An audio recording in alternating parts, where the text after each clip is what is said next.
కోడెల శివప్రసాద్ స్టేడియంను తనిఖీ చేసిన జిల్లా కలెక్టర్ కృతికా శుక్లా గారు.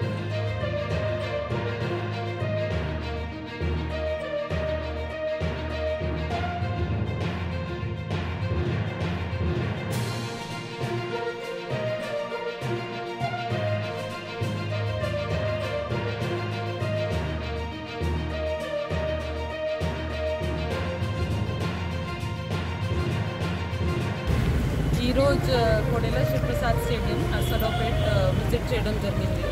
ఇక్కడ ఫెసిలిటీస్ కొన్ని మెయింటెనెన్స్ బాగలేదు, వార్తలు వస్తే గ్రీవెన్సెస్ వస్తే దాని సందర్భంగా ఈ ఏరియా మొత్తం విజిట్ చేయడం జరిగింది.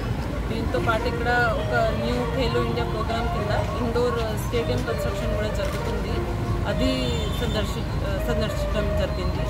ముఖ్యంగా వాకింగ్ ట్రాక్ ఈ గత వర్షాల వల్ల, ఈ సైక్లోన్ తుఫాను వల్ల కొంచెం డ్యామేజ్ అయింది. దానికి ఇమీడియట్గా వర్క్ చేసుకొని లెవెలింగ్ చేసుకొని ఉపయోగంలో పెట్టుకోవాలని చెప్పడం జరిగింది.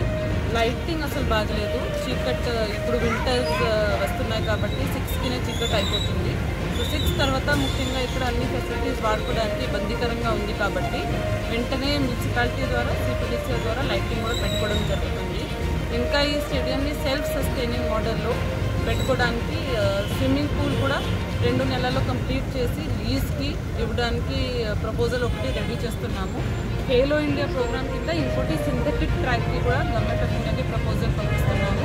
చివరిలో ఖాళీ గ్రౌండ్స్ ఉంటే అంతా పిచ్చి మొక్కలు వస్తున్నాయి కాబట్టి అన్నిటికీ అంటే ఏది జాగా కూడా ప్లానింగ్ చేయకుండా ఖాళీ ఉంచకుండా అన్ని చోటకి సర్వే చేసుకుని ప్లానింగ్ చేస్తున్నాము. చివరిలో క్రికెట్ స్టేడియం పిచ్ ఒకటి మార్కింగ్ చేసుకుని అది కూడా ఫ్యూచర్లో ప్రపోజల్ కింద ఉంది. సో మొత్తం ఇది స్టేడియం సరిగా మెయింటైన్ చేసుకోవడానికి వచ్చే 3-4 నెలల్లో అన్నీ పూర్తి చేయడానికి ప్రయత్నం చేస్తున్నాం.